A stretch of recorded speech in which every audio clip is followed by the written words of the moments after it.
আসসালামু আলাইকুম। আজকে নিয়ে আসলাম একটা আমের ডেজার্টের জন্য আমি নিয়েছি 2 কাপ দুধ, তারপর একটা আম, এক চিলি লেবু, আহ, চিনি গুঁড়া করে নিয়েছি, বেকিং পাউডার, আটা, লবণ স্বাদ মতন। এখন আমটা ভালোভাবে পিউরি করে নেব ব্লেন্ডারে। তারপর হচ্ছে দুধের মধ্যে আমি চিনি গুঁড়াটা দিয়ে মিক্স করে নিব। তারপর আমের পিউরিটা দিয়ে দিব। এক একে সবগুলো দিয়ে মিশ্রণগুলো দিয়ে মিক্স করতে থাকবো। আটা আর হচ্ছে বেকিং পাউডার দিয়ে চেলে নিব চালনিতে।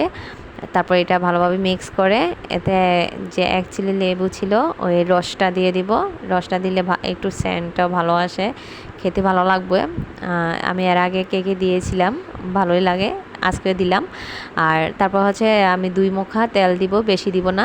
2 মুখা তেল আর টেস্ট মতন লবণ, এগুলো দিয়ে ভালোভাবে তারপর আমি এটা হিটে দিয়ে দিব। প্রায় 40-45 মিনিটের মতন হিটে দিয়ে দিব, তারপর রেডি হয়ে যায়।